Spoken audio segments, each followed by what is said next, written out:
Elise Beer. And I'm Kira Sly, and you are watching episode 1 of Polymer Clay TV. Today we want to tell you a little bit about the tools and show you how to use them. This is polymer clay, and it comes in a block like this, and this is actually a kneaded bar of clay, and I formed it in like a tube shape because I like to work that way.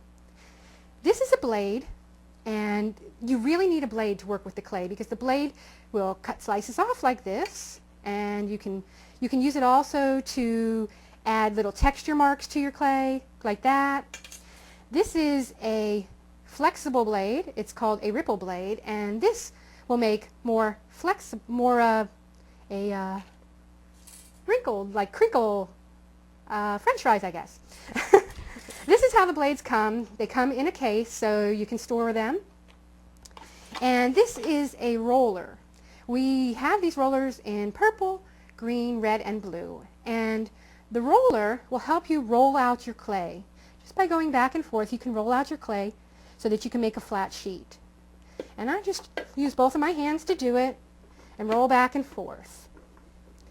Now, once you have your kneaded piece of clay, and you can do that just by rolling it in your hands, you can either run it through a pasta machine. A pasta machine helps to knead the clay, and Kira uses that. But I just knead it a lot in my hands, and once I knead it, I can use stamps to add texture to the clay. And this is actually a rod that has some texture on it, and as I roll it across the clay, it'll pick up the texture.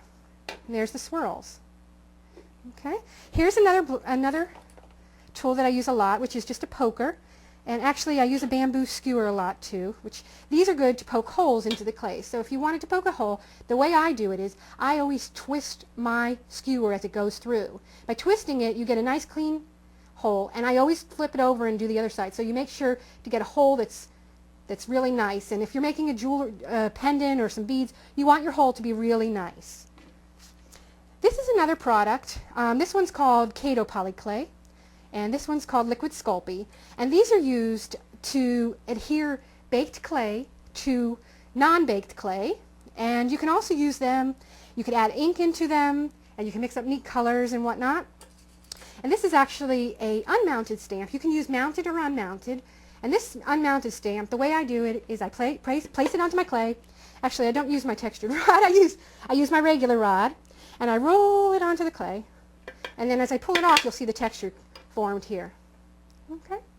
And this is actually a block stamp. You can buy all kinds of stamps, and what you're looking for is to find a stamp that is deeply impressed. If it's not deeply impressed, it doesn't work that well with polymer clay. And these are very deeply impressed, so they work really well. This is another stamp by Stamp Zia, and she does really deeply impressed stamps, so they work really well with the clay. Let me show you that. And this is actually me kneading the clay. I roll it into a ball because I like to work in a ball. And let me give you an idea. If it's crackly like this, then your clay is not kneaded enough. So you want to keep kneading the clay and working it in between your hands and rolling it. And I kind of flip it around a little. And then when I want to work, I start by rolling it in my hands to make a ball.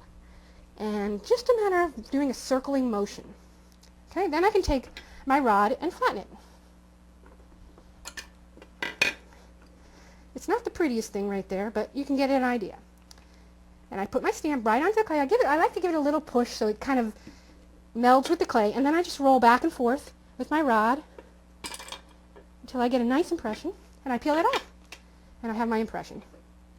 You want to show some of the things that you have over there, Kira? Sure. I have some other, these are called flexible molds. They're made of rubber. This one is alphabets, and to get a good impression out of this, I like to take my clay and form it into almost a ball with a cone end on it, and then press it in there, and then flex the mold, and there I have the letter E, which I can then let that sit for a minute, because one of the things that happens with clay is when you work it, it gets hot and it gets a little bit sticky. And the more hot and sticky it is, the harder it is to cut it and keep a good shape. So this is my little box full of essential tools that I use all the time. I have my bamboo skewer, I have a couple of wax carving tools. I have a little, this is actually a leather stamp that I stamp a little star into the back of my pieces that I sell. I have a metal needle tool for poking holes also. I have a couple of blades here. This one is carbon steel tissue blade, and it's a little bit more firm. This is good for making slices off of canes, and because it creates a nice straight slice. Whereas these are the flexible blades, and these are good for, like, if you wanted to make a flexible cut on the edge of a piece.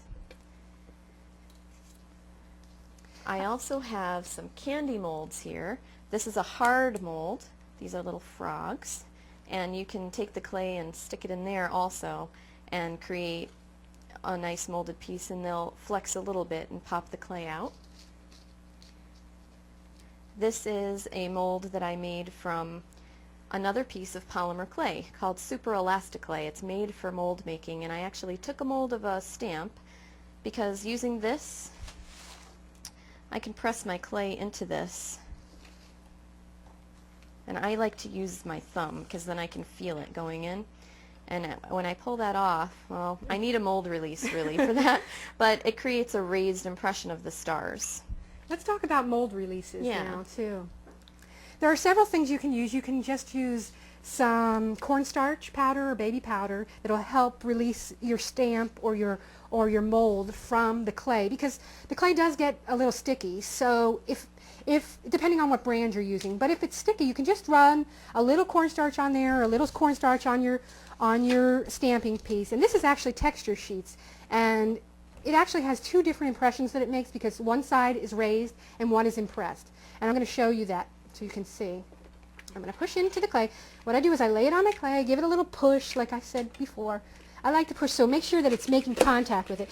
And sometimes I'll just kind of roll my roller over it, and then as I peel it back, I now have this texture. So let me show you the other side. That was actually pushed into the clay. Now I want to do a raised piece. So I flip it over, and actually, let's see, I want to make sure I do it the right way. So here we go. And I just roll it again, peel it up, and it actually makes two different designs with one texture plate.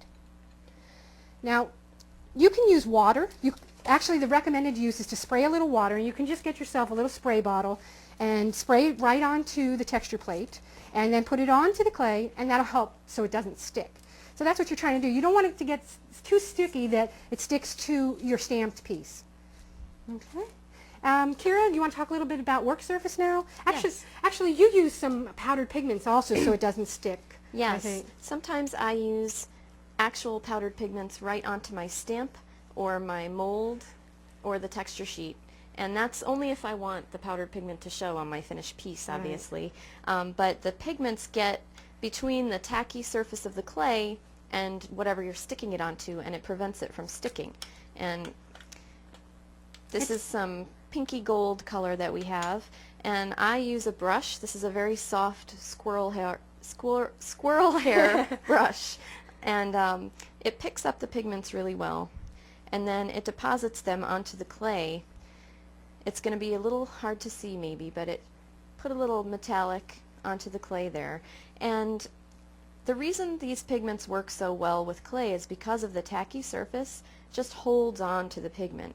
And now this part of the clay where it is not sticky anymore. So if I put it onto, say, a molded piece, it's going to come right out and not stick. See?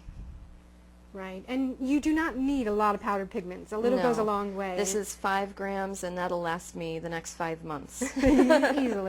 Easily. There's some other stamps that we'd like to show you too.